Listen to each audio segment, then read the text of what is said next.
Man, what up? Get Money Sports Show, what up?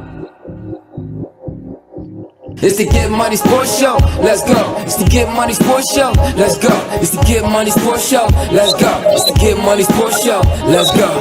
TKO, let's go.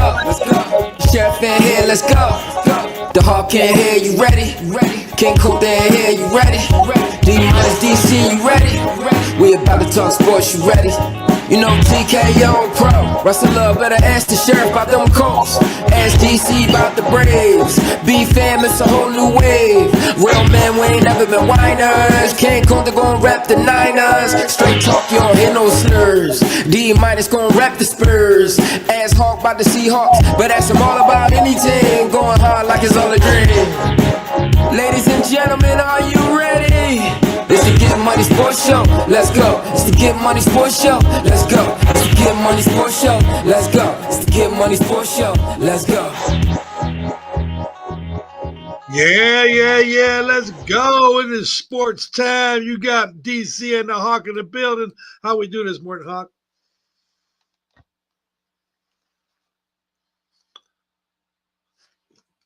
No sound. I got no sound. So Hawk's going to work on his sound right now. We're going to go ahead and play this commercial right here because Monster Energy is doing things. Let's go. Monster Energy. Win extreme prizes during Monster Mayhem. There is a 2025 Jeep Wrangler Rubicon built by Casey Corey. We already know they know how to build them Jeeps. Monster Energy, we fuel our athletes, participants, and fans with a variety of cool and refreshing drinks. Unleash the beast within you with Monster Energy drinks. It's not just a drink, it's a lifestyle in a can. Y'all go up there and sign up for this. If you don't want that Jeep, you know your boy DC will take that right off your hands because DC likes Jeeps. I've had a Jeep my whole life, and Jeeps are just good for me. So again, win prizes during Monster Mayhem. This 2025 Jeep Wrangler Rubicon is now available from Monster Energy Drinks. How's it going today, Hawk? Okay, I'm back. Do you hear me? That's a better sound Okay. right Okay. Yeah, sorry. I don't know what happened. Just had to refresh the page. All right, so we're gonna go right into our first segment right here. You know, DC does play golf, and I'm in my feelings because I do not have a hole in one yet. I've come extremely close. Like I've had a couple hangers, but it hasn't fallen in yet. Pause. Look at this shit. This yesterday, a robot taking a swipe at this, David, and what else would you expect here at the Waste Management Phoenix Open? Really, that robot is called Eldrick, How's this? and both Eldricks have done that at 16. How about that? Only here could that happen. Hawk, I'm just gonna let you go. I'm in my feelings right now. I'm just gonna. It's too early to be cussing this early. How you feeling right here? Well, I would say this. I would say that not only have I never had a hole in one, I don't think I've ever been all that close to a hole in one either. So yeah, it's not surprising that a robot was able to do it, you know? They're gonna take over the world and screw us up. So I have major issues with all of the humans. Yay! Yay! What are you cheering for? Nothing good just happened. All it showed you is everything that you know how to do, they can program something to do it perfect. Oh, yeah. Hawk, I'm so in my feelings about this. You know, like the first thing I said when it went in was, well, put another ball down. Let's see him do it again. Yeah. But then what if he did it? What if he He probably would, to be honest. And I think that's the thing about like sports in general, or like really any activity in general, is the element of like human error, you know? Mhm. You know, like robots aren't ever gonna feel like pressure or like elevate their game in like a clutch moment or any of that stuff, like, you know, like Kobe Bryant and Michael Jordan and you know these players that are kind of known for being more clutch, like show up in the clutch. We're not talking about LeBron, obviously, because it's not clutch, Mm, but we are, you know, I think that's the human element. The part that makes it exciting is that you have that piece of it that can show up in the clutch. You know, if as far as I know, I'm no robot expert, but as far as I know, robots aren't operating in this this human emotion, human feeling, and stuff like that. So um, it's just different. yeah, I totally agree. I think the other thing is like if they can repeat the shot, but like when the ball goes up in the air, there's wind, there's temperature. When it hits the ground, there's a dimple in the ball that might catch a different piece of dirt. So it's like the fact that a robot can go up there and make a hole in one. Yeah, they can repeat the shot, but how do they repeat the wind and the dimple and hitting the dirt in the same spot and rolling correctly, missing a blade of grass and not going left or right? You know, I don't know. I'm just not as excited about it as everybody else, I guess. I just wonder if there's like some element of AI that's like right before the robot takes a swing. You know, AI says, "Okay, hey, there's this much wind. It's blowing this fast in this direction. This is how you need to hit it." You know, just crazy to Scary, think man. about. I mean, I think what it's going to do is like the next generation of kids, like you and the future Mrs. Hawk, will have. I don't know if you have kids or not, but it doesn't matter. But your generation of that kid is going to understand that they don't have to think; that you can just press buttons. It's kind of Yeah, it's kind of like kids today. Like my granddaughter is 11. There's a thing called a math calculator you're allowed to use in math class. My teacher would have beat every bone in my body if she found I was using a calculator at home. But now they use them in school. yeah. I was taking a when I went back to school, I was taking a math class, and they they supplied the calculators in the class to Ah, use for tests and things like that. But the problem is the calculators nowadays are too smart. So there's like a very specific model of calculator they want you to use. So if you had like, you know, too smart of a calculator, it could give you the answer without you like knowing how to like set up the problem, you know? that's terrible. That's So yeah, terrible. for sure. D Minus sent in a story. And by the way, shout out to Deion Sanders and Colorado Buffaloes. There's a lot of pieces missing. And I watched the game last night against Georgia Tech. Shout out to King, man, that quarterback from Georgia Tech. Y'all better know he's not afraid to run. He's been running Yeah. fourth year, man. He had a 40-yard run last night. But D Minus says Deion Sanders says we need to pay college football players that make the playoffs and then pay them for each win in the playoffs. He's obviously not talking about Colorado players. But what do you think, Hawk? Do you agree, disagree with this? Players need more money. They just got NIL. Now we need to play it for playoffs too. I think the way that when I originally read the question, the way that I thought about it was once you kind of open the floodgates with NIL and things like that, why not take a model like um you know, like NBA players, they get their playoff checks once the playoffs start, you know. Right. And I'm sure it happens in the NFL and Major League Baseball and all that good stuff as well, but like once you've opened the floodgates and you start paying them, what's the difference, you know? Facts. I mean, some of these programs, you look at a school like Georgia, you look at a school like Alabama when Nick Saban was running the program. Those are like, as far as I'm concerned, those are as close to NFL programs as you're going to get. They're very structured, brand recognition, all that type of stuff. So just playing there, being on that team brings a certain amount of, I guess, notoriety and buzz and money to the program and to the school. So you might as well give them a bonus check if they make the playoffs. It's incentive. I mean, That's what those guys fight for in the NBA, right? I mean, and that's where my analyzation was going. Like, we all know that the NBA is boring as hell until you get to the playoffs or that thing in the middle that the Lakers won and hung a banner up for, that midsummer thing.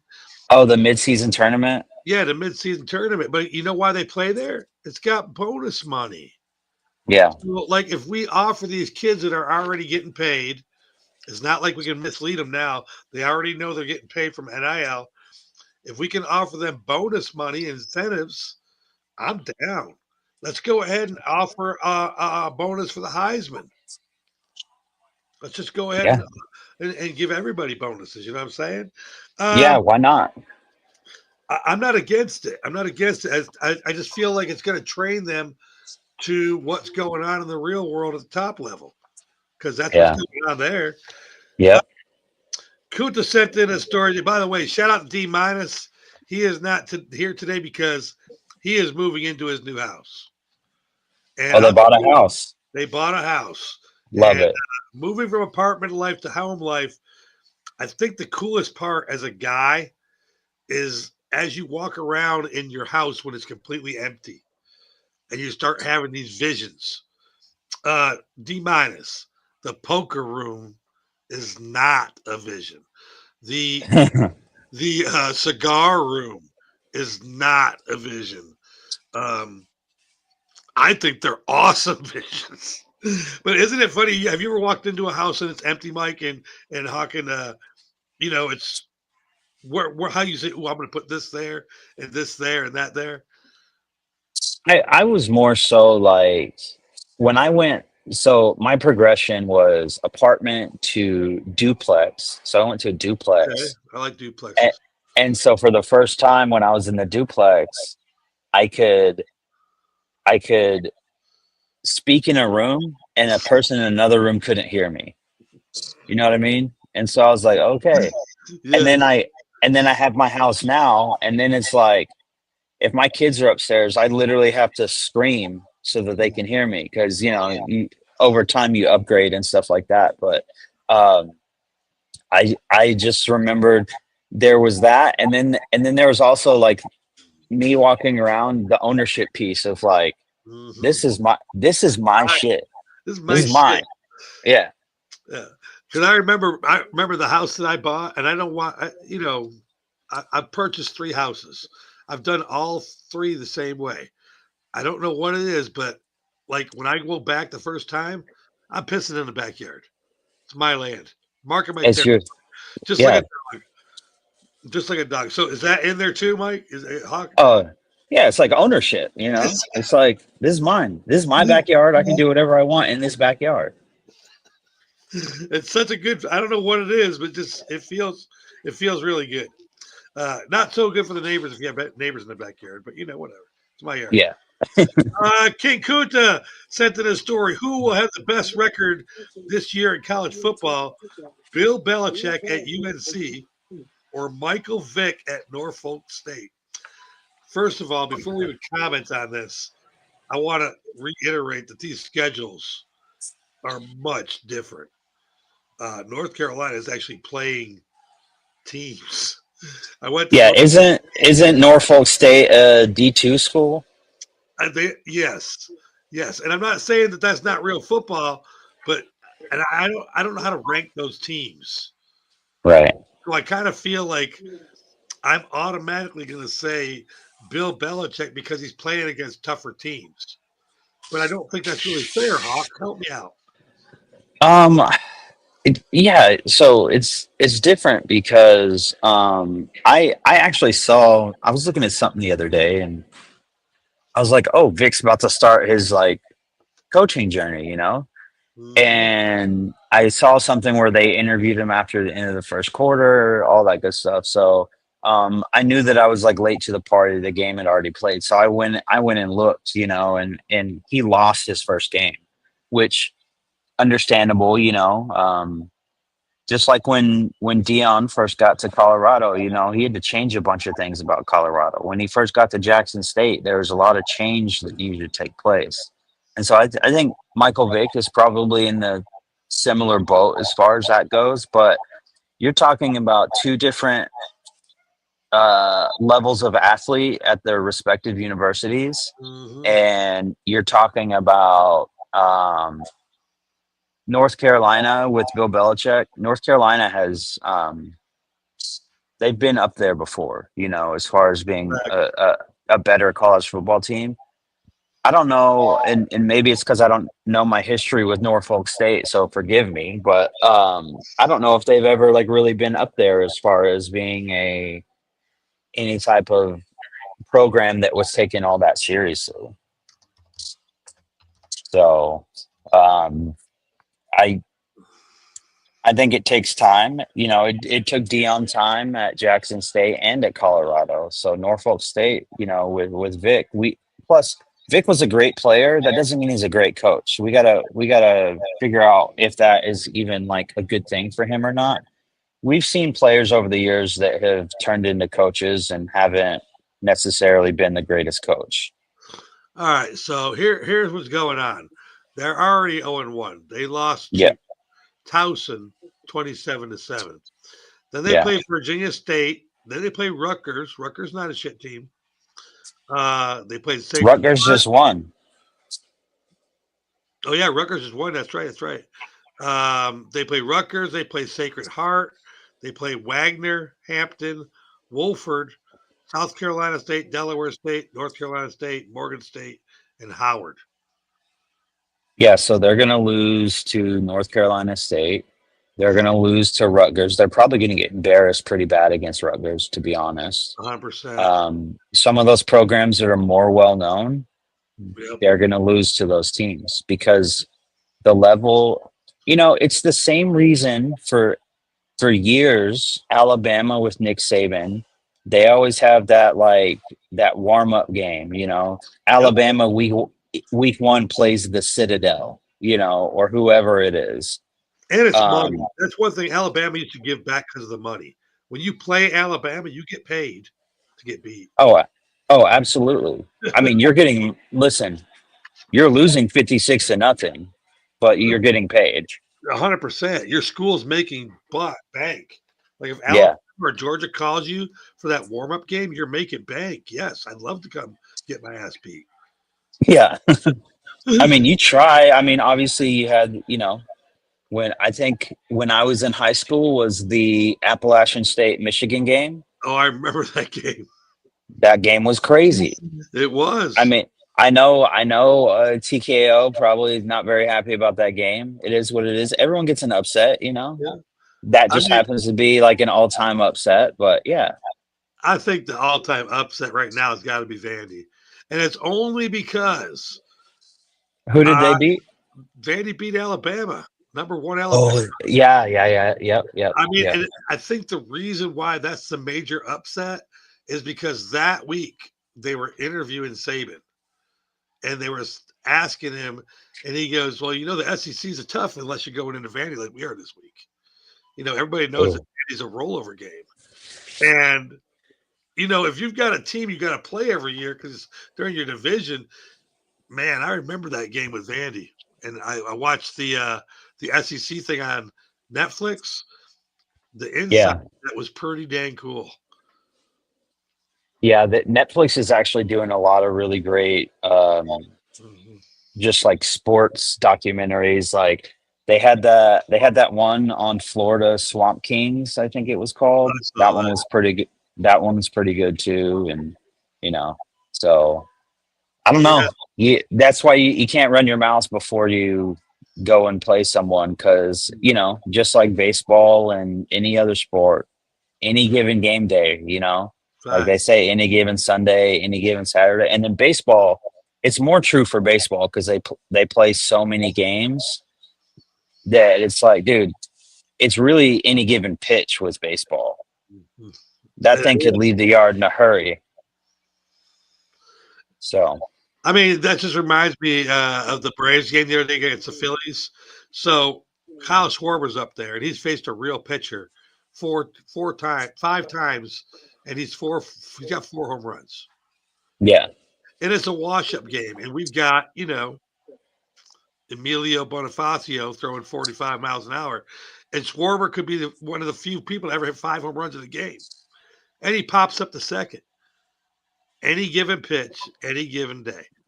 Doesn't Yeah. hit a home run. It was just Yeah, even when you're swinging a hot bat, that's just the way that it is. It's like when you look at baseball now, do you feel like pitchers have the advantage, or do you feel like hitters have the advantage? hitters absolutely have the advantage all the time. They It, always have. no, I'm saying like who's. I guess let me rephrase it. Who's further along? Is it harder to as far as success goes? Like I feel like it is becoming more and more impossible for hitters to hit, but pitchers are. I mean, dude, I can't remember what I was watching. I saw dude the other day throw 104. How do you even touch that? Yeah, I mean, I think the biggest thing in playing baseball myself, it's movement. I'm not really. I don't care how fast the ball's coming. I don't have to hit it as hard if it's coming faster. I know science. I got to have a different Yeah, angle. I mean, yeah, I think hitting has gotten so much easier. Like I wish I was not a good hitter, Hawk. If I had the science of Google and the Dodgers did the one thing that I thought was great in sports. When I found out they were practicing their swing elevations and angles in a pool, that is brilliant. That's yeah. absolutely brilliant because you know what you can't do while you're in a pool. You can't tug. You can't. You got to move that ball to back to the water. It's you're purposely doing it at an angle, and that's how the Dodgers learned to hit at 22 degrees. It's a great story. Hmm, that's pretty cool. I Yeah, didn't know that. yeah, but now all teams are doing that. If you want to teach your kid how to swing a bat at 22 degrees, you got to find that measuring whatever thing they use to do that in the water, but get them to swing a bat in the water. Once the body realizes what it's doing in the water, it'll be muscle memory. Hmm. All right, going to we had a Get Money Sports fan. I'm so sorry to everybody that I promised we were going to air that. We had such a good time, and it was pouring down rain. There was absolutely no service. But the fantasy draft came out, and I sent Hawk mine, Kunta's, and D Minus's draft for our starters in no particular order. I'm going to read them, and I want Hawk to analyze the draft and then try to decide who has what team. And I feel like I have it narrowed down to whose team is whose, because it's between you, Kunta, and D minus, right? Correct. Okay, yeah, I feel like I have it narrowed down. All right, so we're going to start with team number 1, and these were not drafted in this order. These are just our starting lineups. We have benches too. The first team, team 1, quarterback is Joe Burrow. The running backs are Jonathan Taylor and James Cook. The wide receivers are St. Brown and Mike Evans. The tight end is Trey McBride. The flex is Kyle Pitts. The kicker is Boswell. And the defense is the Chargers. What grade would you give that draft?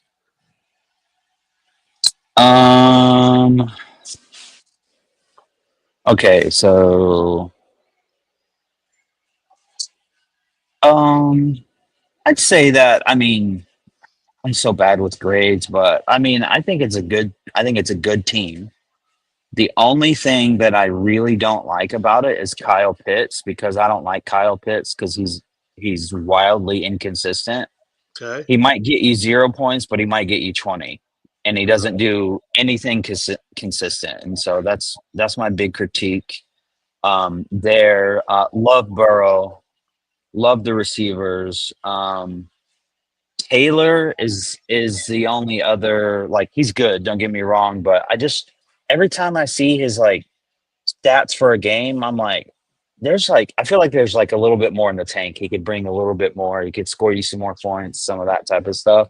So we'll see what he brings to the table, but I think that's a pretty solid team. All right. So B? Yeah, I like B. Okay, B. yeah. All right. So the next team, the quarterback is Michael Penix. The running backs are McCaffrey and Genty. The receivers are Golden and Debo. The tight end is Zach Ertz. The flex is Travis Hunter. The kicker is Daniel Carlson. And the defense is the Giants. What grade do you have for this draft? I give this one a C. I don't like this team at all. The reason that I don't like this team is I don't like McCaffrey. I don't like Debo Samuel. We don't know what Travis Hunter is, and I'm not sure how much I like Zach Ertz. All right. But I stay away from Debo Samuel and I stay away from McCaffrey.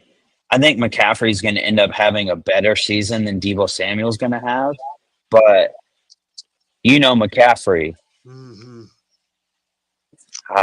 injury wise and everything else going, I don't really know. But he could show up week 1, prove me wrong, and run. Because, the Seahawks play the 49ers week 1. McCaffrey could show up and run for 225 on us, and I'd just be like, you know what? I deserve that. I should eat my words, Because he has that in the tank. Christian McCaffrey is one of the most dynamic running backs the league has ever seen. And so he can do it all. So, if that did happen, I can't say that I would be all that surprised because he is that talented. It's just what version of him are you going to get when he shows up? I think that he, as a football player, he has the most opposite ends of a career that he's had so far. He came out banging, and when he went down, we all thought because of his training repertoire that he'd be back fast, and it just didn't happen. Yeah. Right, so team number 3 has quarterback Patrick Mahomes, running backs Josh Jacobs, David Montgomery, wide receivers DK Metcalf, and the Khalil from Buffalo. Tight end TJ Hawkinson. Flex is Jalen Waddle. Kicker is Brandon Aubrey. And the defense is the Baltimore Ravens. Grade would you give this draft? See, this one is a little bit closer to a draft that I like a little bit more. I would give this one a B as well. I really love Jacobs and Montgomery. I don't love the quarterback pick simply because I just don't think that they're the reason why I like Burrow is because his defense is horrendous and he's always going to be on the field. So that gives me more opportunity to score more points. But with Mahomes, it's like the defense is good, right? So you're just getting your very regular baseline type opportunities. Still a great pick, don't get me wrong, but from a fantasy perspective, I love Jacobs, I love Montgomery. I could not be more out on DK Metcalf because I love him, don't get me wrong, as he's a former Seahawk, I love him. I just don't know what's going to happen there in Pittsburgh with him. And so he's a guy that I would draft and maybe hold on to and just kind of watch a little bit, see what's going on. But I can't say I'm very optimistic. And then Hawkinson, I love him. He's in that McCaffrey boat where he could blow up any day, but it just comes down to what Minnesota wants him to do and how much they want to use him. That's the thing about tight ends. Not that there are quarterbacks that are very tight end friendly, and then there are quarterbacks who aren't. And so I just don't know in Minnesota, especially with JJ McCarthy, we don't know what he is yet. And so, but I give that a B. I like the players. And listen, you can't go wrong with Baltimore Ravens defense at all. And then that kicker, is that Brandon Aubrey from Dallas? That is Brandon Aubrey from Dallas. Okay, that dude's got issues. Yes, listen, he's gonna miss some 40-yarders, some 45 to 55-yarders, maybe some extra points. But listen, if someone needs to line up for a 67-yarder, that dude's smashing that thing through every time. Absolutely. We say good morning to TKO. How you doing, brother? Okay, so now we're at the point where whose draft is who, and I'll tell you if you're right after you give me all three. So team number 1, which you gave a B, Who do you think owns that team? That's your team. Team number 2, who do you think owns that team? That is King Kuntz's team. And I'm guessing you're thinking that the last one is D-minus's team? Yes. All right, so take it. Hey, I like that. I don't know what that means. That sounds like DC for life. I like that. I like that. That's Dallas Cowboys for life. That's what that's man, I'm taking that shit off. Damn it. I was about to write that down and start using that as my hashtag. Damn it. No, you probably don't want to do that. I'm not Jerry doing that. Jones. Hey, Jerry Jones might come calling. You better watch out. Hawk, are you having a good day today? Yeah, I'm great. I got coffee. I'm sitting in the Starbucks, just hanging out. You know. Right. Take a sip of your coffee because I gotta let you know you went 0 for 3. Oh no way, dude! I had stop for sure. Okay.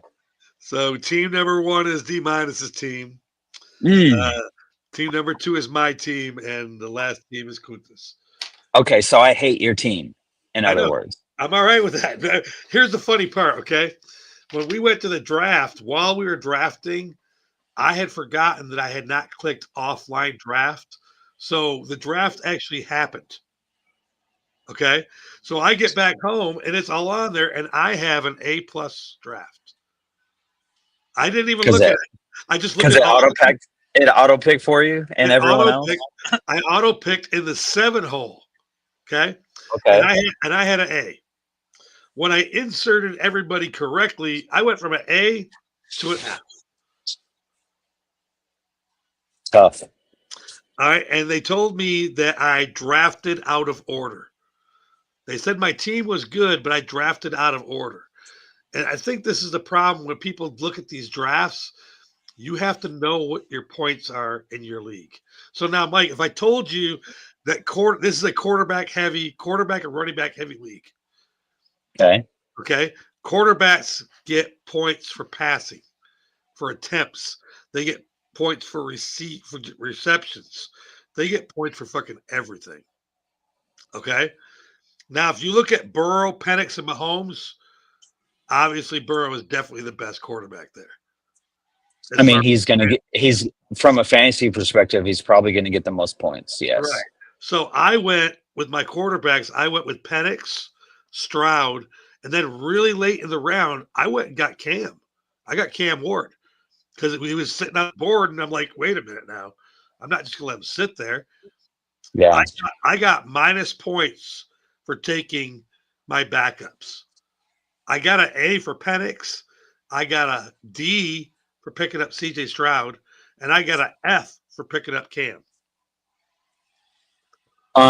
So the format of the league, can you only play, like I've played in leagues where you can start 2 quarterbacks at a time? Is that this, or is just 1 quarterback? It's a 1 quarterback, 2 running backs, 2 wide receivers, a flex, a tight end, a kicker, and a defense. Okay, so that's kind of like the standard. Yeah, you just don't have a need for 3 quarterbacks. So maybe that's why they gave you that grade. That's exactly why they gave me that grade. I knew why they I would have. I would have. I would have. Well, yeah. I just would have gone like another receiver or another running back or something, instead of that 3rd quarterback. Right. And then let me explain McCaffrey. McCaffrey was my what's it called? My keeper. Last year I drafted McCaffrey number 1. Because he's coming off injury like everybody thought. He was going to have a great year, and it just didn't happen. Well, the 49ers team as a whole was yeah. injured last year, and apparently that's flowing over into this season because it sure does look that way. Yeah. I mean, this is what I'm looking at with McCaffrey right now. As long as he stays healthy, he's going to lead the league in everything because there's nobody else to throw to or run with, or everybody's getting hurt. And the line, yeah, it's really weird. No, he's like I said, he's a stud. Yeah. All things considered, if he's healthy, if he's got linemen and stuff that are blocking for him, and it's not backup linemen and stuff like that, dude is a monster. And so fingers crossed that happens, but you just never know. 100%. All right, we're gonna go to our next segment here. It's brought to you by Burn by Rocky Patel.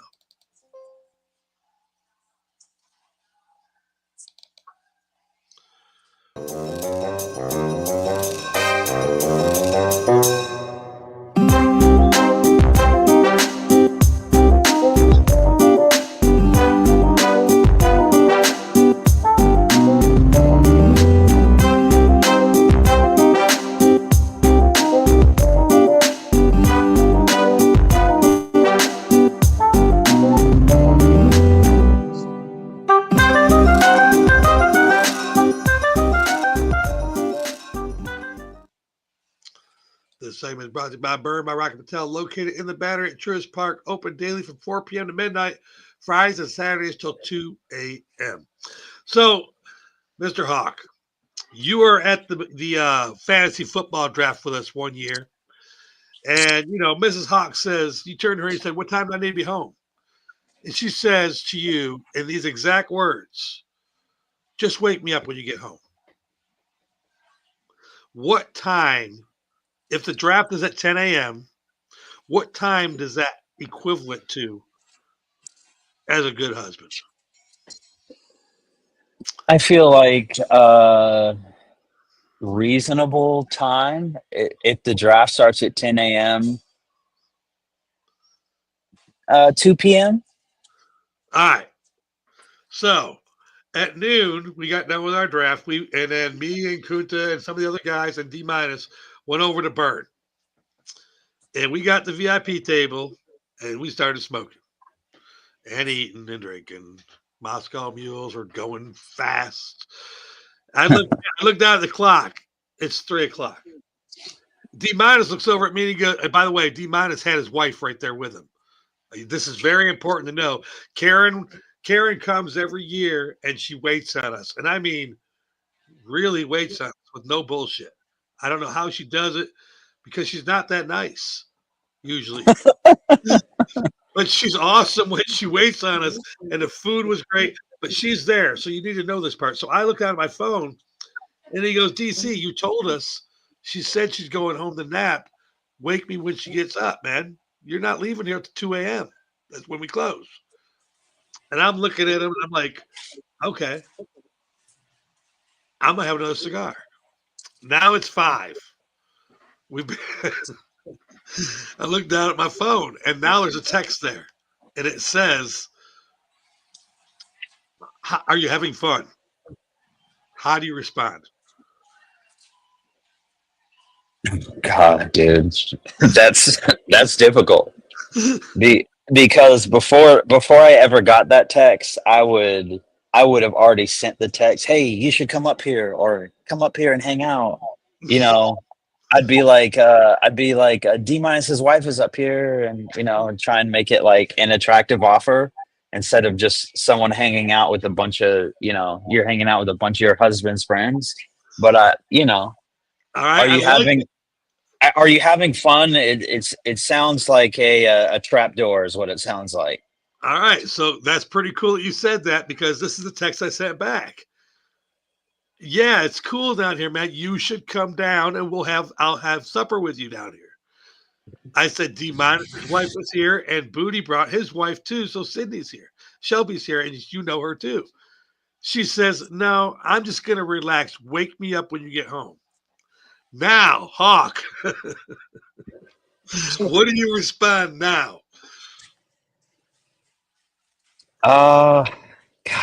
I know, dude. I'm telling you, it's like the worst setup. And you know what? When I'm at Burn, an hour is nothing. It's like 10 minutes in a shopping center for you women. What are we talking about? I don't know. But listen, if the draft started at 10 a.m. Yeah, it's 5 now. No, I'm just saying, if the draft started at 10 a.m., you did not leave the house at 10 a.m. You left the house probably about 8:30, something like that. Yeah. Okay. You've been gone for a hot minute. I know better than to create that level of problems for myself. So to each their own, but it's not something that I personally am interested in. I left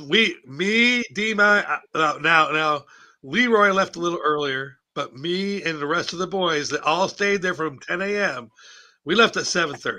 And I'm gonna tell you right now, I couldn't tell you one thing we talked about other than the fact that we won a lot of free drinks because my friend's name is Kunta Kinte. And he had to bring his ID out a couple times to prove it, but it's pretty cool. I'm just telling you, I don't know a woman on planet Earth who is comfortable with their husband being gone from 8 a.m. to basically 8 p.m. Yep. She was fine. And her just sitting at the house, not doing anything. Yeah, I don't think that is a winnable situation for any man. Except this guy. All righty.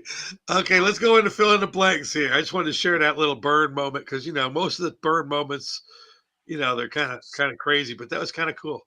Great. We had a great time. Everybody had a great time. Ohtani's performance. By the way, Kunta did the same thing. Kunta was there the whole time, and he was the one telling me at 7:30, calling me the P word, Mike. Really? No. I'd been out from 8 a.m. to 7:30 at night, and he capped on me. Well, I guess everyone has their own relationship dynamic, right? So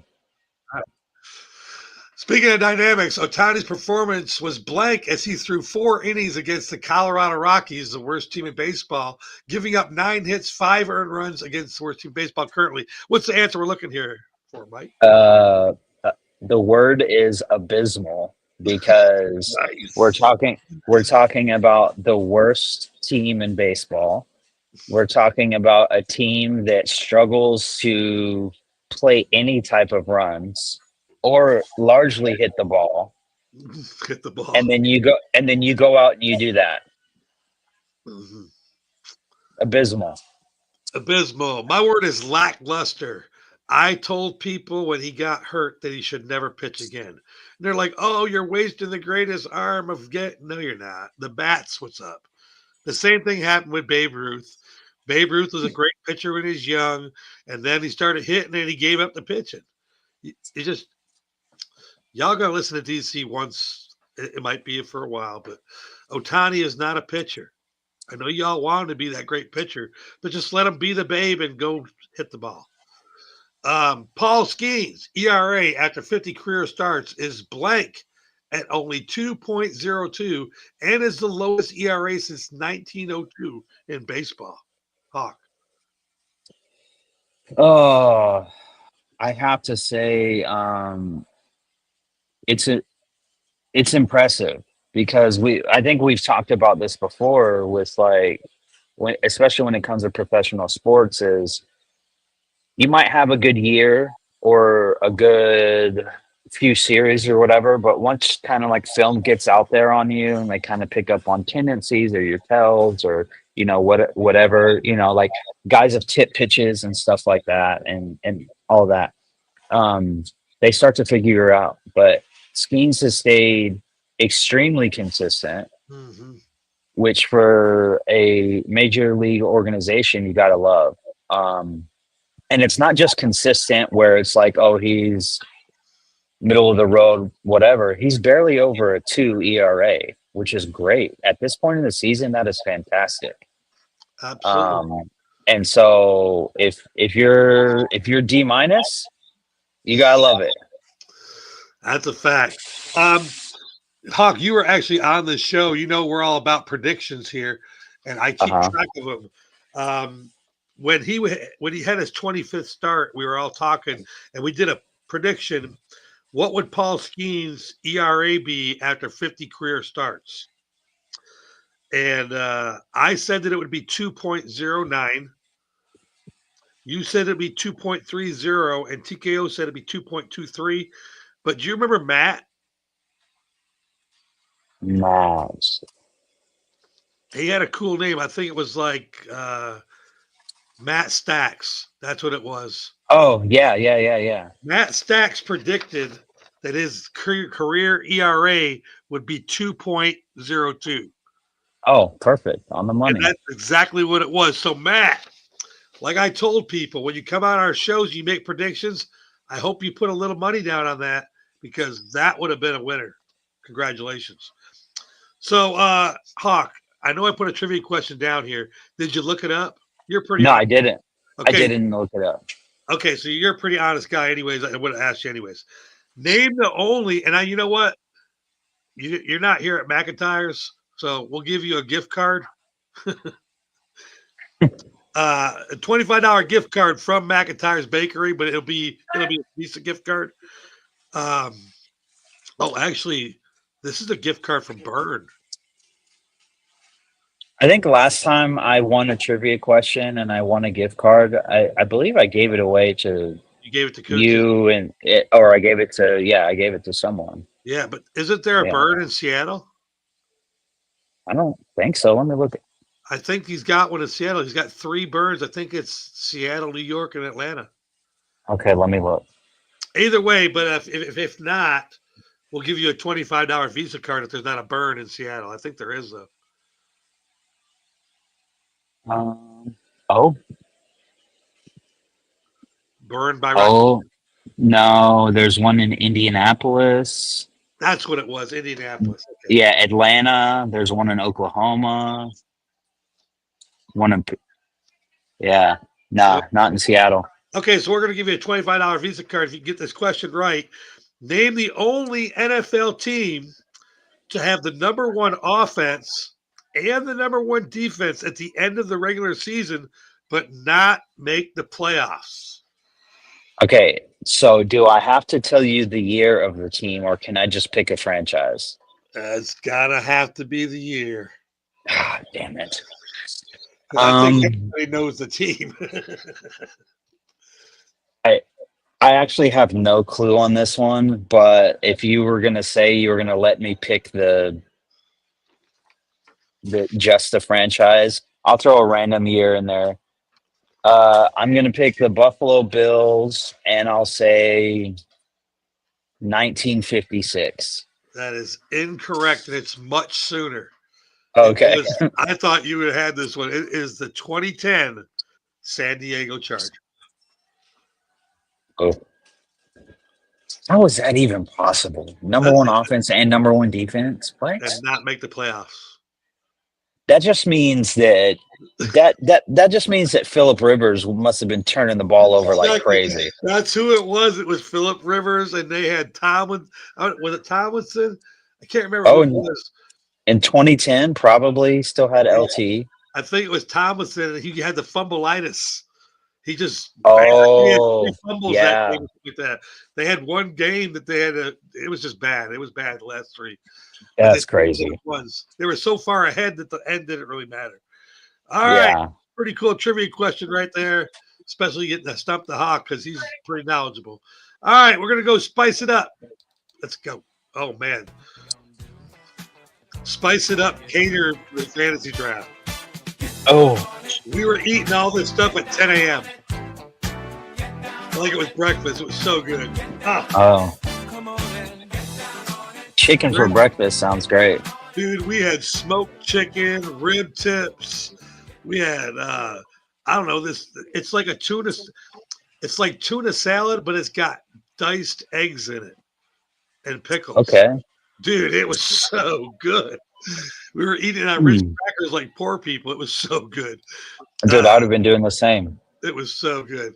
And like we had a draft board. It went on there. We had a clock. Like you went up and hit the button when your clock started. It was really. Hey, I don't know if you happen to see that video of the fantasy football draft that went a little bit viral, but this guy had the first pick in his draft, and he walks up there and he puts his sticker in the slot and was basically like saying, I put my sticker on here. This is who I'm drafting. And he looks down at his sheet and he rips off the sticker Robinson, thinking that he is drafting Bijan. And you know who he drafted? The running back from the Commanders that just got traded. Brian Robinson Jr. Brian Robinson Jr. Oh, How embarrassing is that? that is so embarrassing. He put it on there, and then everyone started laughing at him and making fun of him. And he was like, what? And then he went over there and tried to take it off, but it's a sticker, you know, so it's on there. Oh, yeah. And you couldn't fix it, so he was stuck with it. It was bad. I'll just tell you, out of our draft, everybody has admitted that there's always one weird pick. Yeah. So our round 1 was our keepers. So round 2 was actually our round 1 picks. The guy Howard that was there to draft for his dad. His name is Desmond Howard. He's been on this show a couple times. Yeah. What a great name. Hopefully he's a good athlete. He's a great guy. He's a physical trainer. He's a good guy. Okay. He's the Kansas City Chief fan. Remember? Oh, yeah. I remember Everybody him. says he's little pushy with the Kansas City Chief part of it. Uh, Yeah. so he comes in there to draft for his dad, and with his number 1 pick, he picked a tight end. Okay, timeout. What position? What draft pick was he? 1. One. He was the first pick in the draft. No, I'm sorry. No. My bad. I understood what you said there. Sorry. He was 6. 6. Okay. Everybody The said only way. The everybody only way to. Okay, I understand, but the only way to remotely justify it was the tight end Brock Bowers. it was not. I want you to go ahead. I'm going to give you. Let's okay. I'm going to give you 5 guesses. Okay. Bowers is 1, obviously. Brock Bowers was somebody's keeper, which I understood that. Okay. Okay. Was it Colston Loveland? It was not close enough. Jesus. Okay. Was it Kelsey? It was not Kelsey. Was it Mark Andrews? It was not Mark Andrews. Oh, it was Pitts then. It was not Pitts. Jeez, who did he take? Who was a tight end in Miami? Jonnu Smith? Jonnu Smith. Number 1 draft pick. This guy should be kicked out of the league. No, he was drafted for his dad. So Well, he should be banned from ever drafting for his dad ever again because that is just. All right, this week's top 5 brought to you by Spice Up. You call Joe 404-455-4751. All your smoke grilled meats and needs. I'm telling you right now, there is no bad time to eat this stuff. I was eating smoked chicken wings at 10 a.m. And thank you to Karen because if nobody else ate the smoked chicken wings, she can send them all home with me. So then I ate them Yeah. at midnight. Yep. I was down. Man, it was the rib tips were on point. Salad, man, everything was so good. This week's top 5 is who are your top 5 quarterbacks going into this season? Who you got number 5? First of all, I'm a massive fan of this guy. I'm definitely drinking the Kool-Aid this year.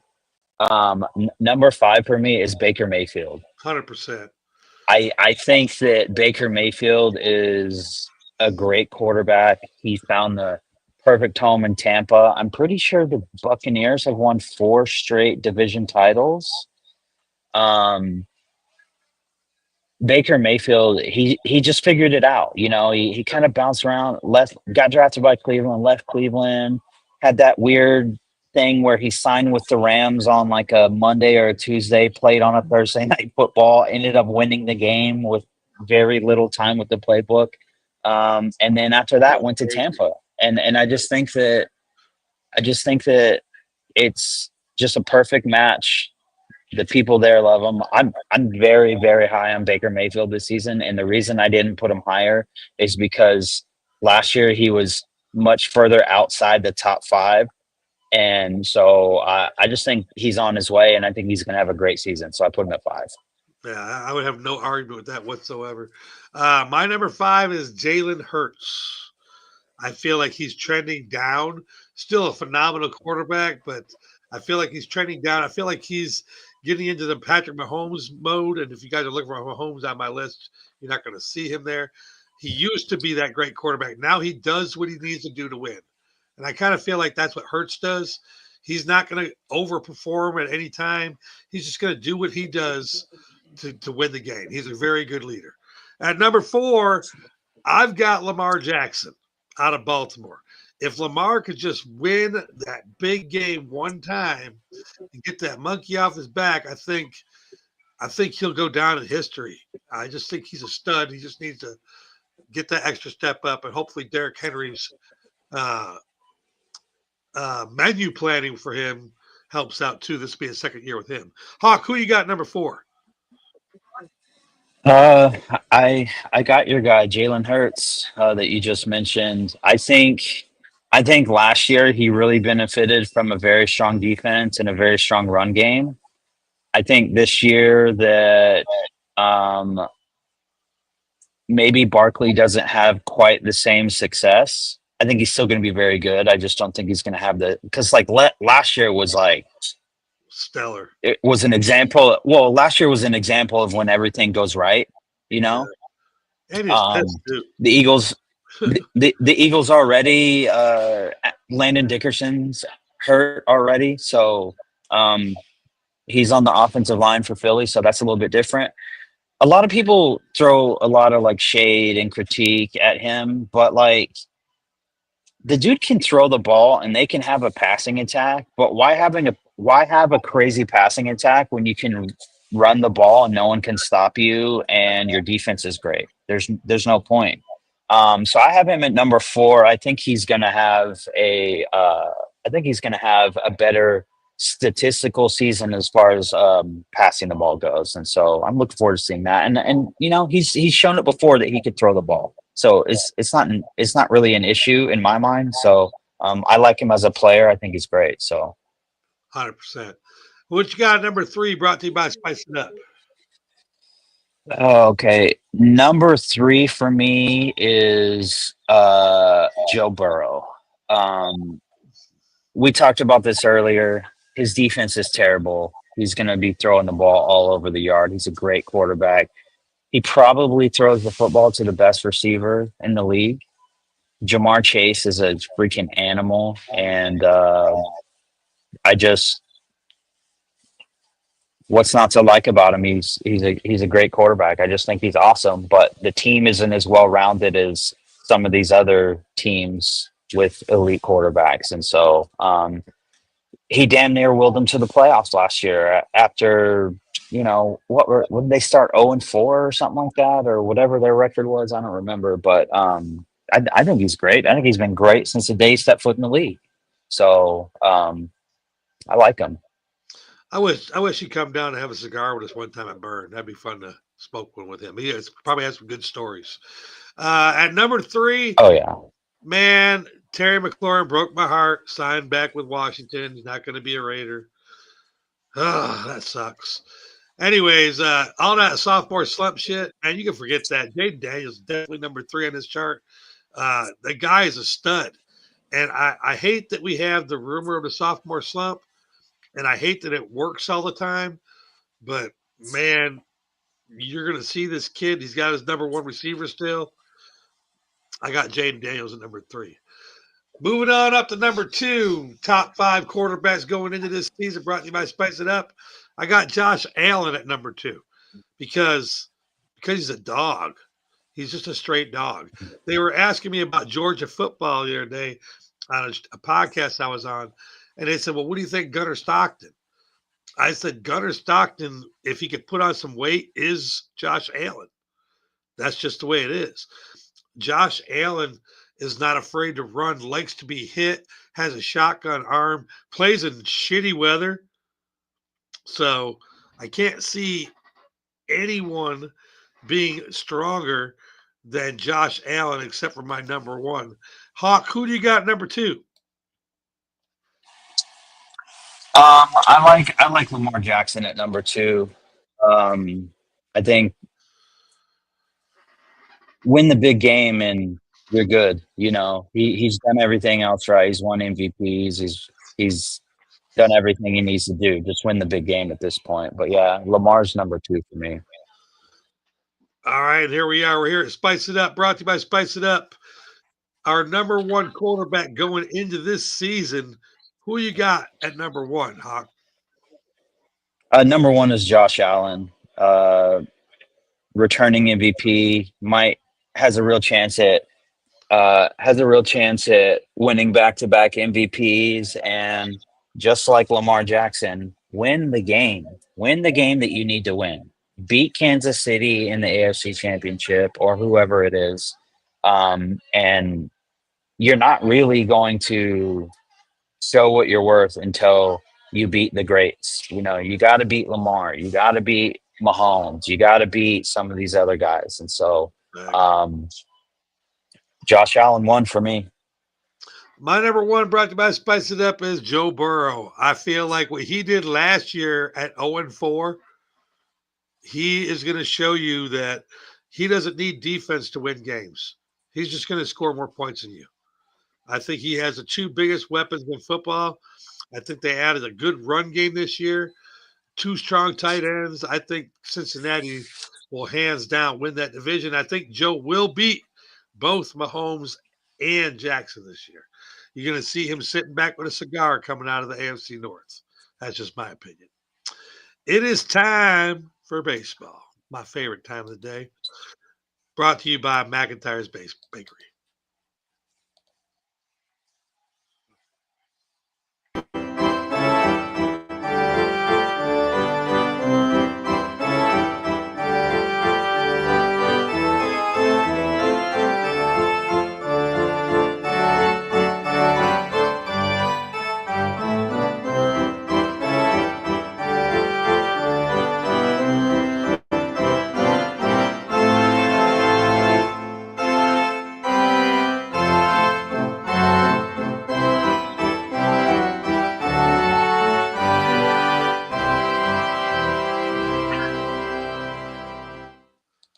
The MLB 10-game parlay is brought to you by McIntyre's Bakery.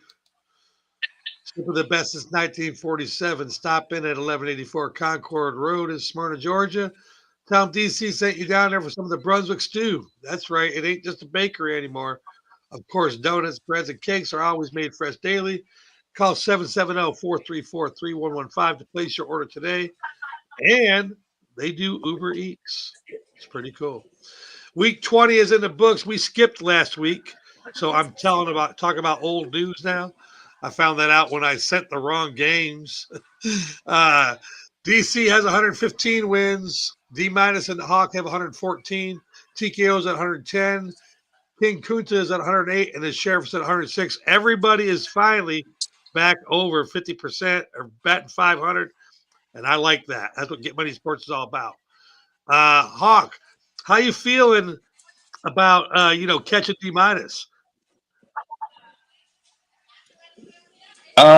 Listen, I was in front of him at another point, but we've all kind of been neck and neck here. I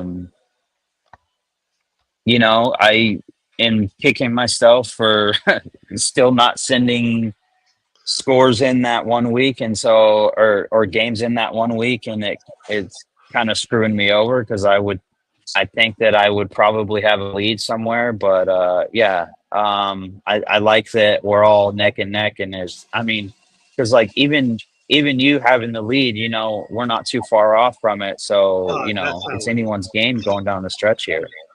One game is not a lead in this thing right here. I feel like it's a 3-game race. I think TKO is a little far out right now with 4 games back, but I don't know. But in Kunta's 6-game back, I don't know. I really don't know. I'm going to assume that means you want me to go first. So I will go first with my picks here. Okay, that's right. He did tell me that. All right, so put my banner up there.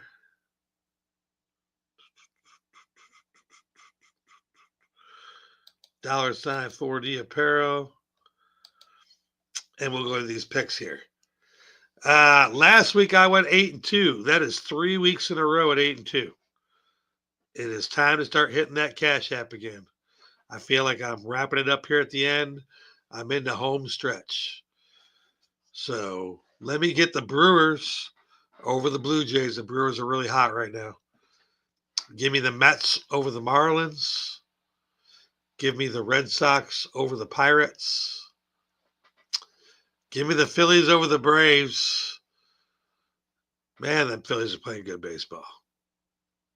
I hate saying that, but yo, 2 Dot, you owe me a Philly still from that game that we beat you. It wasn't this year for sure, but you still owe me that Philly. Give me the Astros over the Angels. Give me the Yankees over the White Sox. I'll take the Padres over the Twins. Give me the Mariners over the Guardians. Cubs over the Rockies. And the Dodgers over the D-backs. So running that back, that would be Brewers, Mets, Red Sox, Phillies, Astros, Yankees, Padres, Mariners, Cubs, and Dodgers.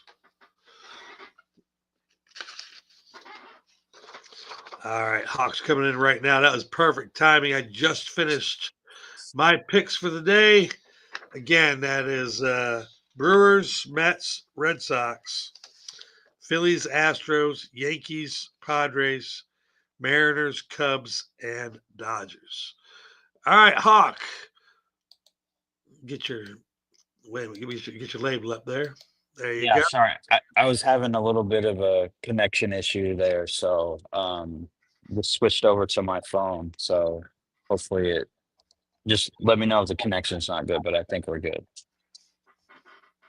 Okay, let me see here. We're gonna start out with the Cubs over the Pirates. Gonna go Blue Jays over the Rangers. Hold on a second. The Oh, Blue Jays. wait. Hold on. Your baseball. Hold on, maybe. Let's see.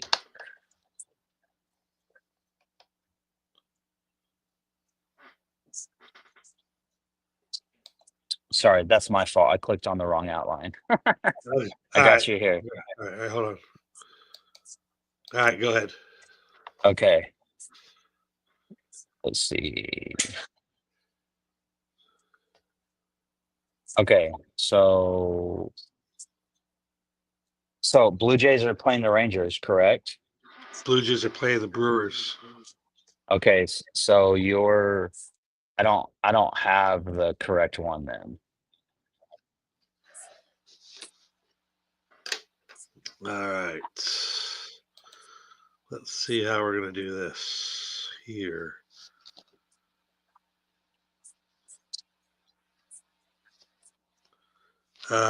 It should say Saturday, August 30th. Okay. Brewers, Blue Okay. Jays, Rays, Nationals. Yeah. Marlins, Okay, I got Mets. you. Okay. Okay, so let's start over. All right. I'm gonna take the Brewers over the Blue Jays. I will take the Mets over the Marlins. I will take the Red Sox over the Pirates. I'll take the Phillies over the Braves. Give me the Yankees over the White Sox. Mariners over the Guardians.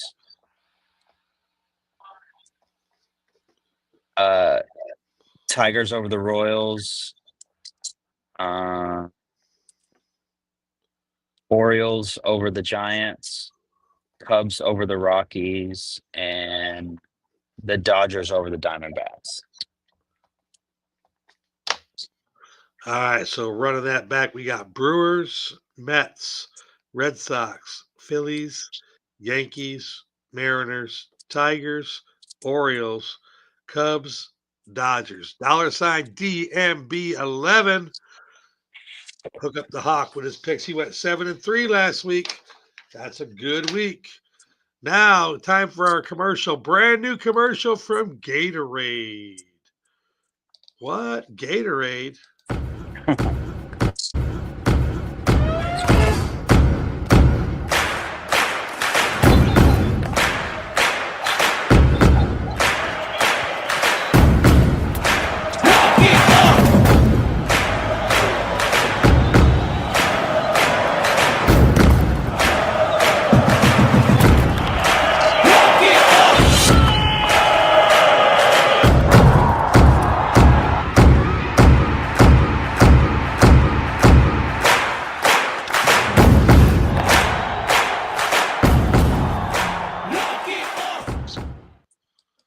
All right. You heard that right there. This segment is brought to you by Gatorade Sports Drink. Remind you that ethics are everything we should all practice. When you give everything, Gatorade gives back. And that sound right there means it's time for college football. Good time of year. Our returning champion in this from last year. Oh, that's you, huh? That's me. That's right. I need to explain something to all the bettors out there. And it's not, I know Hawk called me yesterday to make sure it's not from you. It's from everybody else on the squad. The plus and minus, what it means, how you say it, and the how-tos of gambling with points. Like today, Arkansas Pine Bluff is paying number 23 Texas Tech minus 52. When you walk up to the counter, you're going to say, I'm taking Texas Tech minus 52, or I'm taking Arkansas Pine Bluff plus 52. What does that mean? That means before the game starts, if you have a plus sign, you are ahead 52-0. If you have a minus sign, that means you are down 52-0. And it's that simple. So, to all our Get Money Sports panel, when you send me your picks, it's Texas Tech minus 52. By the way, Hawk, 0 for 5. Nobody said them right. Nobody. Nobody. Not one person said, because Hawk called me last night and he's going, I did this last year. I want to make sure I get this right. So I told him that pretty much that speech there. It's funny how people like straight up, but gambling, it's like handicapping bowling. Vegas tries to make the game even. How they think, like Vegas thinks that Texas Tech is going to beat Arkansas Pine Bluff by 52 points, and they're willing to give you those points so you'll gamble on them. That's how it kind of works. All right. So college football's here, Hawk. Yep. There's 20 games. I want to talk about before we start picking here, I want to talk about this first game. How is Texas ranked number 1 and not favored week 1 while they're playing number 3? Well, one, you typically get that 3-point swing when you're the home team. Okay. Yeah, so that's what it is, right? I like that. Because it's Ohio State -2, right? Yeah. Ohio State's at home. So what does that tell you? Okay. That tells you that they think that Texas, if it was a neutral site, or if it was, let's say it's a neutral site, it would have been Texas -1. I get it. I never thought about that. And I'm going to make that a Get Money Sports rule. I'm going to actually add it to our thing here. Don't forget about the home team 3-point swing. And if you look back at history, that is a fact. That's a data fact. So great point out there, Hawk. Home field advantage matters. Yeah, it should get Being you on 3 your points. own field, your own place, whatever, it matters. Oh, man. The hardest part about picking on week 1, because like I picked last night. You know how many games I have picked out of 10? 4. That's how. Yeah, because you just don't know. Well, no, I know 4 for sure. I'm positive about 4 of them. I'm just not. The rest are out there a little bit. So, like, I'm talking. And is there a game on here you want to talk about a little bit? We have some time. Yeah, I want to mention Boise State getting dump trucked by South Florida on Thursday night. Please start. I will add it. South Florida is unranked, and this is why preseason rankings or like week 1 rankings don't really make a whole lot of sense, because Boise State didn't even look competitive against South Florida. South Florida was killing it. I don't remember the final score. It was probably like 35-7 or something crazy like that. But like 10. That's what it was, 35-10. Yeah, they weren't on the same level as South Florida. But Boise State was ranked number 25. Did they forget that Ashton Genty's not on the team anymore? I mean, that's my comment. They say one player doesn't make a team in football, and I've always said that. Boise State. I mean, you were bragging about how you had the whole front line returned. Damn, was Genty just that good? Yeah, I don't really know, but the quarterback for Boise State looked so out of rhythm, out of sync. I didn't watch the game live. I caught a little bit of it here and there, but like from what I watched, just he just looked like he was off. Like timing was off, rhythm was off, like everything was off. And then play calling seemed very weird. They were in a first down, they ran the ball for 7 yards. So now it's 2nd and 3.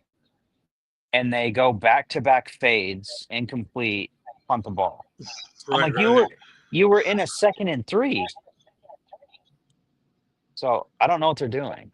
It's just crazy.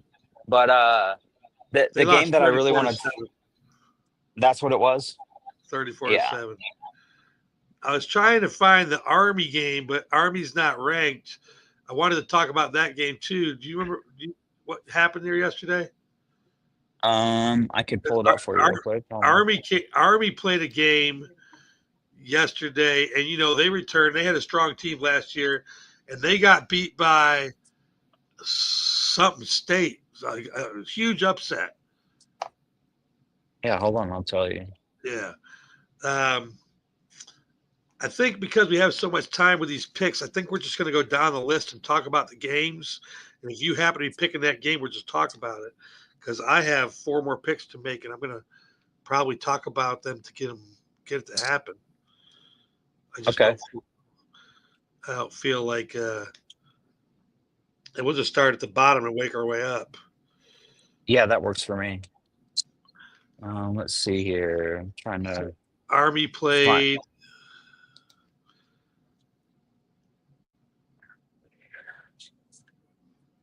See, ESPN only does the top 25, so. Yeah, so you would have to go to the individual team. Yeah, and Army lost yesterday to. Oh, you can change it from what? Do you know what conference Army's in? Exactly. All I know is it should be Conference USA for all military schools. All right, so I got it right here. It's Tarleton State. Oh, okay. Tarleton State beat Army yesterday 30-27. Tarleton State is now 2-0 and Army is 0-1. And they play in the AAC division. AAC. Okay. Yeah. I say it's All-American division. I just because Army had a pretty strong team last year, not this year. Okay, so down here at number 24, you got number 24, Tennessee, giving up 13 points at home against Syracuse. Okay, so that's one of mine. You are going to pick that one? Yeah, I'm going to take Tennessee in the 13. You take a Tennessee minus 13. Minus 13, yes.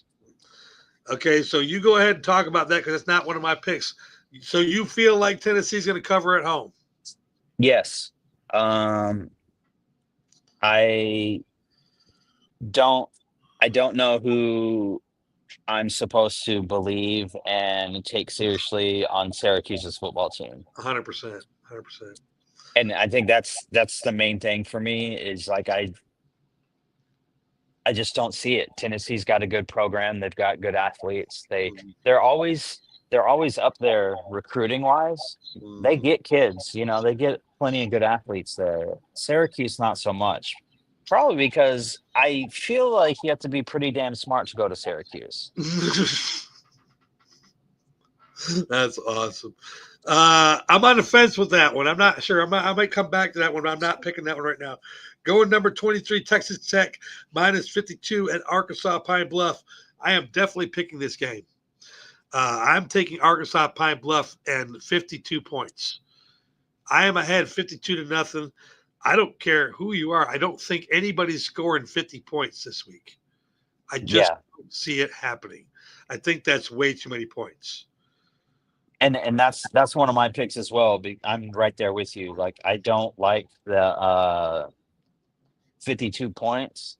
Listen, if we were in week 6, week 8, something like that, and we'd seen Texas Tech a bunch and they have this powerful offense and all that good stuff, I could justify that, right? Facts. Week 1, I can't justify. We're not saying it's not going to be 38-0. I see Yeah. that. I can see that. But 52, no, not week 1. Like if I'm up 38-0, I'm not even trying to score anymore. It's week 1. I'm playing Pine Bluff, man. I'm not going to get nobody Yeah. hurt. If I'm up 38-0, I'm just running the ball. Right. And with third string people, I'm not Exactly. risking my whole season at Arkansas Pine Bluff. The next game we got here is number 22 Iowa State giving up 15 points at home against South Dakota. Hmm. I'm not touching this game. Yeah, I don't like it either. That sells In that. case, yeah, I just don't feel like I know enough about either one of those teams to go either way. yeah. At number 21, we got Ole Miss giving up 34 points against Georgia State at home. Nope, too many points. Same with the thing for Texas Tech. I'm gonna take. That's too many points. I am also going to go with Georgia State plus 34. Yeah, Georgia State plus 34 because I don't like that. And then we might as well jump into the game just above it because I'm gonna do the same thing. Do I think Indiana's gonna score 24? I don't. I don't know, man. Where's Charles? Where's Charles when you need him? I mean, I can tell you what he said.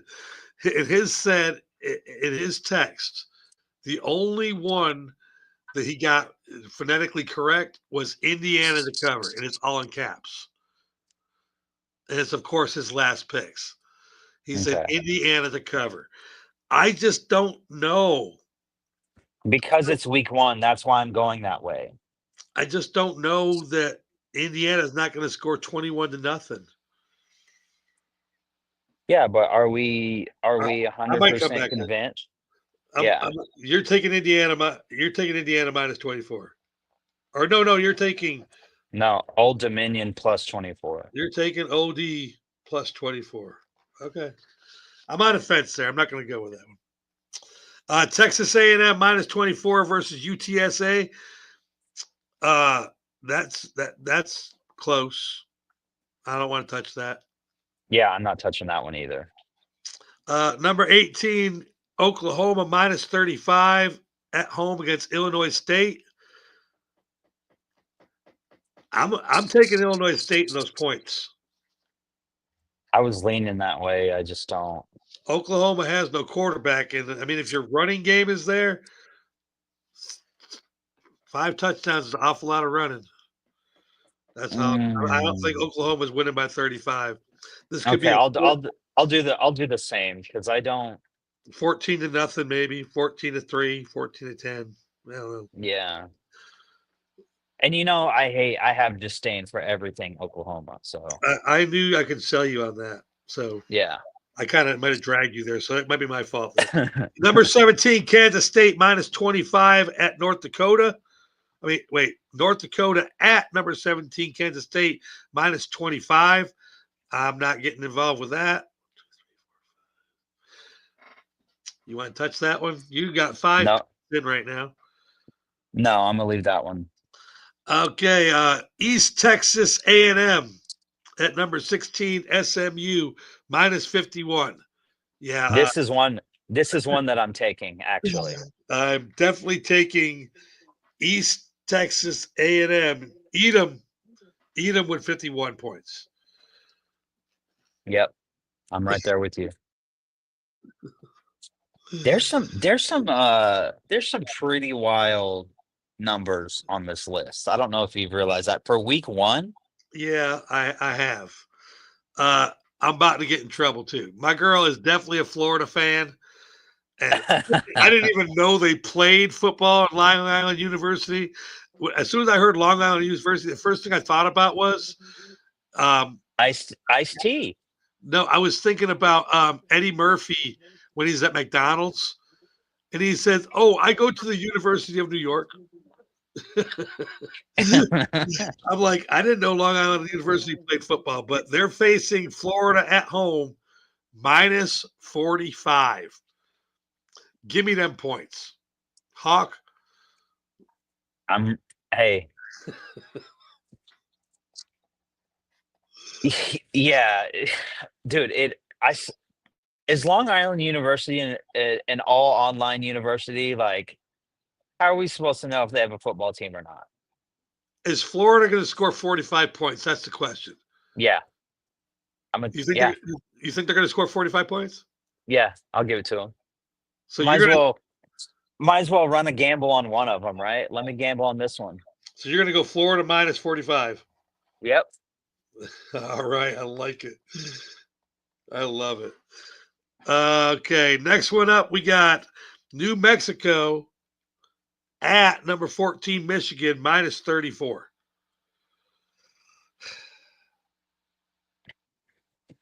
Do we think that Michigan can score 34 points? I mean, yeah, I think so. Again, does New Mexico have a good team? But listen, New Mexico listen, they're much more competitive than East Texas A&M, Long Island, Okay. Illinois Yeah. State, Old Dominion. They're more competitive than all of those schools. I'm on the fence. What are you doing with that? Are you picking that one? How many do I have in? You have 2, 4, 6, 7. No, I'm leaving that one alone. I'll leave that one alone too. I'm on the fence. Right now I have 8 picks. All right. Next up, we got Virginia Tech at number 13, South Carolina, minus 7. Ooh. That's not enough points for me. That's not Yeah. happening. That's not happening. And I think I'm just happy that we're back in the territory of reality because 7 is reality. Yeah, and what's going on at Virginia Tech? Why do I know Virginia Tech? Why are they on the map? Who's there? There's some story about Virginia Tech. Do you remember something about that? Is there a coach? Virginia's. I don't know why Virginia Tech's ringing a bell in my head about something. Oh, I I think think I might have mentioned. there's got to be something. I told you about the stadium entrance. You know, they come into Enter Sandman by Metallica. You ever seen that? No. Dude, that is one of the best college football like entrances ever. Is they play Enter Sandman and the whole crowd goes nuts, and then Virginia Tech's football players run onto the field. It's like one of the best experiences there is.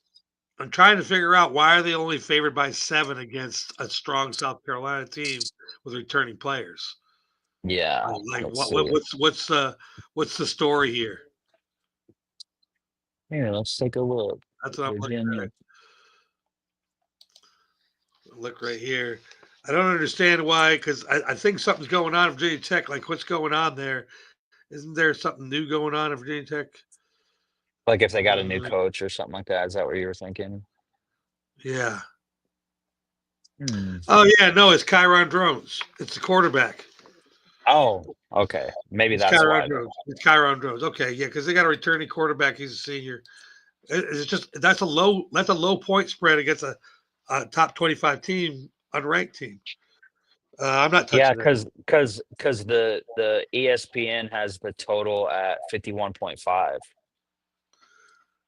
Yeah, I'm not touching that game. That looks kind of weird.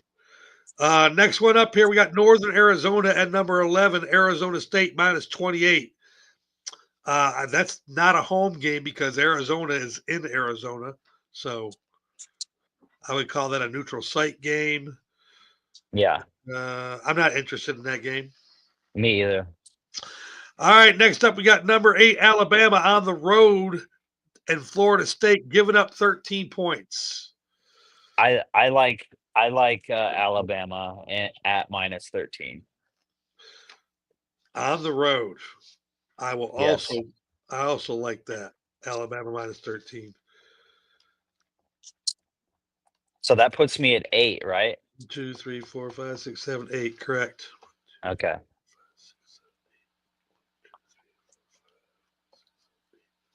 I'm at 9. All right. Next up, we got Montana State at number 7, Oregon. Oregon giving up 28 points. Nope. Yeah, I'm not touching that one. Next up, we got number 6, Notre Dame at number 10, Miami. Notre Dame giving up 3 points on the road. I am all over this. I will take Notre Dame -3. This is going to be Yep. a blowout. Yes. Agreed. Okay. I like that. Yeah, the days of Miami are over. Y'all lost Cam Ward. Y'all lost 2 receivers. The days. Mhm. All right. Next up here, we got Marshall at number 5, Georgia, -38 at home. Gunnar Stockton has a lot to prove, and he's going to put up points. I'm taking Georgia -38. Okay, I'm at 9 already, so I am gonna leave that one alone, but I think you're probably right. Next up here, we got number 9, LSU at number 4, Clemson. Clemson giving up 5 points at home. But I have to tell you a little history about this because I was watching my Netflix series. LSU and Clemson over the last 5 seasons have lost their opening games, all 5 opening games. So here's the good news. One of these teams is finally going to win an opening game. Give me LSU +5. Okay.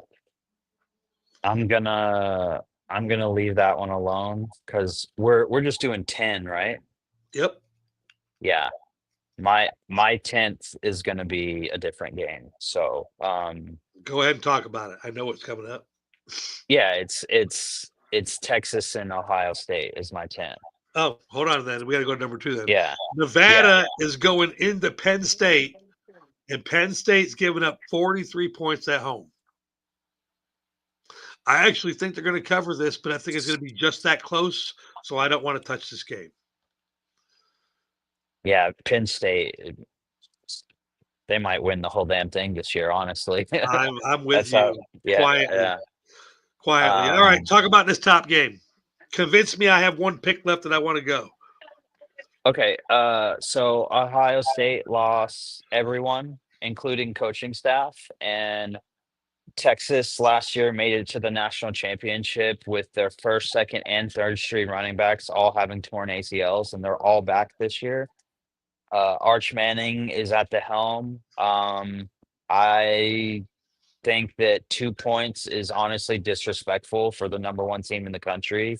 And I think Texas is going to win this game comfortably. He didn't have to convince me very much. I was going to say the same thing. 3 running backs returning, okay? The chance that all 3 of them suck from injury is 0. It's 0. Very low. One of those guys is going to run. We all know this is the Arch Manning year. Supposedly he's the only quarterback worthy of anybody's picks coming in the NFL this year. The perfect chance to prove it is in Ohio State at home, handing that Mr. Ryan Day a loss. I'm all aboard here. So let's go back through our picks. You got yours written down? You got them written down? I do not have them written down. Okay, so I'll call yours out. I'll call yours out first. I'm not going to be able to write them down because I just have a computer. Okay. I got you. So the Hawk is taking let's go top to bottom this time. So the Hawks taking Texas +2, Notre Dame -3, Alabama -13, Florida -45, Eastern Texas A&M +51, Illinois State +35, Old Dominion +24, Georgia State +34, Arkansas Pine Bluff plus 52, and Tennessee minus 13. I will take Texas plus 2, LSU plus 5, Georgia minus 38, Notre Dame minus 3, Alabama minus 13, Long Island University plus 45. That might be a soundbite down the road. I had to pause. Yeah. Here comes another one. East Texas A&M plus 51. Illinois State plus 35. Georgia State plus 34. Take 3. Soundbite. Arkansas Pine Bluff plus 52. And there we go. Okay, so here, let me ask you a question on the whole university topic. The team that's playing Texas A&M, what school is that? I know what it is. I just want to see if you know. All right, the team that's playing Texas A&M is UTSA. That's the University of Texas at San Antonio. Okay, do you know their mascot? Armadillo. No, they're the Roadrunners. Oh, so I know that one too. Oh, they're green. Yeah, they are the UTSA Roadrunners. So they you know who played for him or who played for that school that is on the Seahawks is our corner Tariq Woolen, That's right. who Trick was Woolen. who was actually a receiver and transitioned to corner, I think, his senior year, and then the Seahawks were like, "Hey, we'll draft you Do you know why that happens, Hawk? because they can't catch." There you go. If you're a cornerback, it's because you're fast, you can jump, you got all 4 tools, except you can't catch. You ain't got So no hands. Yeah. once you learn how to catch, you become a receiver. That's Yeah. it. That's as simple as it is, man. Yep. I like the way that football tries to hide it on us, like we don't know what's going on. Yeah. All right, it's time for Wild Bee Wellness. Living with chronic neck, back, or shoulder pain? Do tension, headaches, and stress follow you everywhere? At Wild Bee Wellness, we specialize in results-driven massage therapy that's more than just relaxation. It's real relief. With certified neuromuscular therapy, we target the root of your pain. Most clients see up to 90% improvement within 3 to 5 sessions. Because massage isn't just a luxury, it's self-care and healthcare. Whether you're an athlete, a busy professional, or simply tired of managing your pain on your own, it's time to take your wellness seriously. Book your first session today and receive 10% off as a new client using code BFAM10. Visit www.wellbewellness.com or call us at 678-517-7178. Follow us on Instagram and Facebook at Wild Bee Wellness. Wild Bee Wellness, located near downtown Smyrna. Be not free. Find relief. Feel renewed. You know the cool part about calling your sponsors, Mike? What's I that? called up the girl at Wild Bee Wellness, and I was telling her how her interview is coming next Saturday. By the way, if you want to meet the girl behind all the Wild Bee Wellness, she'll be here on the show next Saturday at 1:00. But I said, "Hey, how's things going?" She said, "I had the best month since I opened 4 years ago." You've been sending some people over there. That's all I said. And you know what? She didn't say I sent them, and I didn't ask if I did, but the statement made me know. I know what Yeah, we're you doing. don't. It makes you You feel don't really need to good. ask. You don't say it right. Number. Yeah. I didn't ask numbers. She Yeah. said I had the best. That's awesome. All right, Good. this part's all about mental health awareness. It's called I'm Just Saying. By the way, bonus time. We're going to finish a little early today, so you guys get out there, watch college football. Today, I will be going to the Washington State fair with Mrs. Hawk. And listen, most people only get a chance to go to the fair, I don't know, once a year.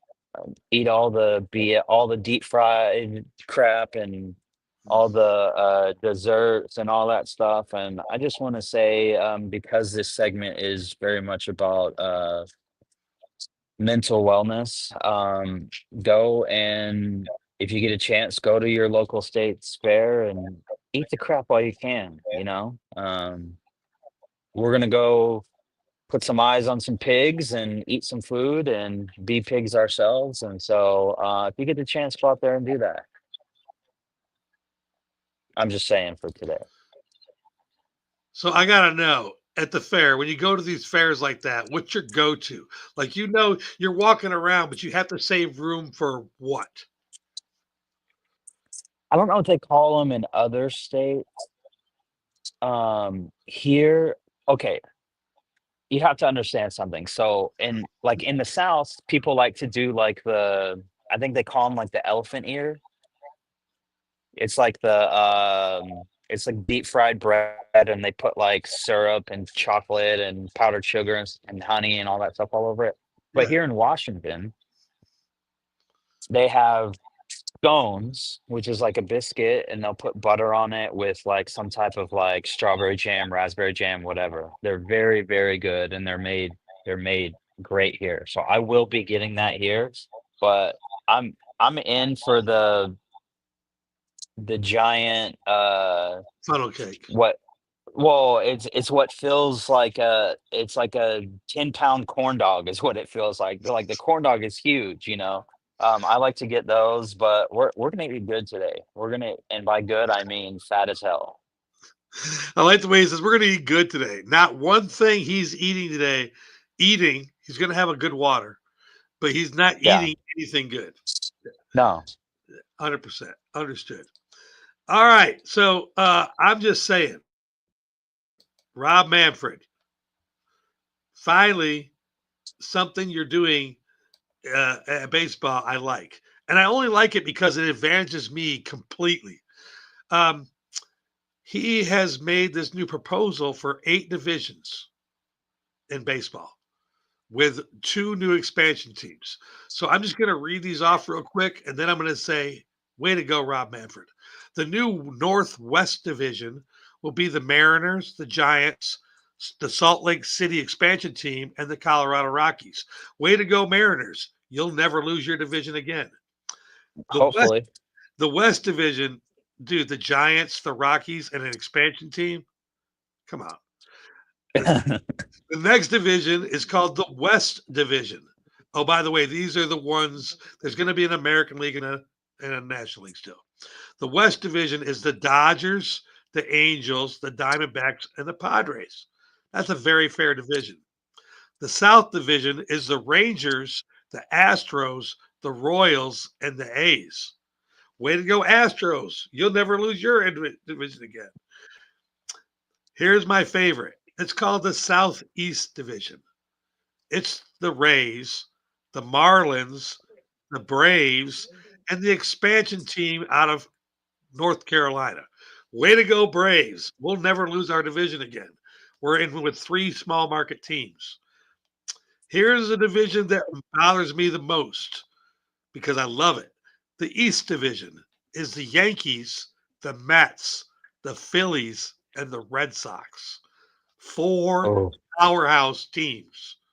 Well, that you could take all other cities and teams in the Major League Baseball, and we can all gang up on that division. We all equally hate that division. Facts. It's the hate division. That's exactly what I named it. The Yankees, Mets, Phillies, Red Sox. I hate all those teams. The mid-division 1 is the Tigers, the Cubs, the Twins, and the new Nashville expansion team.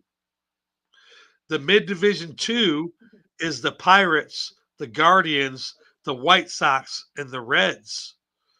Mid-division 3 is the Cardinals, the Brewers, the Blue Jays, and the Orioles. So, Rob Manfred, I think this is probably the best thing you've done since you've gotten the commissionership. I love the divisions. I love the divided by 4. I'm tired of the bye teams and the bye weeks and the wild cards. This will take all that out. You can still do interleague play. I really hope this passes soon. I'm just saying. You want to say anything about that, Hawk?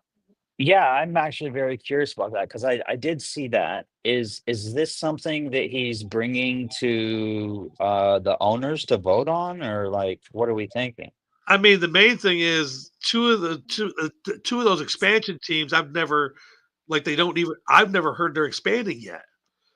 I haven't seen anything about North Carolina or Knoxville or I've Nashville. I've heard I've heard some rumblings about a Salt Lake team and then also Okay. like an Oregon team. Because there's going to be 4 expansion teams. Yeah, so I'm all I about don't more teams. I what hate these 4-game series. You should never have to play a team 4 games in a row, ever. yeah, I mean, like I think about it like this, right? So the American League West has the Mariners, it has the Angels, it has the Oakland Athletics, Oakland, not Oakland, Vegas, whatever they are. They'll be moving to Um, Vegas. Yeah. um, and it has the Rangers No, and the the Giants. Astros. The Giants. No, no, no, no. The American League West right now, as it Okay. stands, Yeah. is yeah. Why the Rangers and the Astros are in the same division as us? If we are going to make it, what is American League West about the Rangers or the Astros? What is West about them? Nothing. Right. Right. You can make that case for the A's. You can make that case for the Mariners, and you can make that case for the Angels. But 2 of those teams are in California. 1 is up in the Northwest. So why are we mentioning the Rangers or the Astros? I know the Astros were a late ad years back, you know, they Right. switched divisions or whatever, but like if what he's talking about goes through, I actually really love it. I love it being territorial. And I think it's a great thing. I'm the same. I just don't understand. Like, I mean, I love where he put the Braves because the Braves are now a large market team, and he put us with 3 small market teams. So, like, if you're a baseball player, you want to play in that division, you have a choice to come to us first. Like, we'll win our division for years to come. And then Yeah. putting all the large market teams in the East and let them duke it out. My God, who would want to play on one of those teams?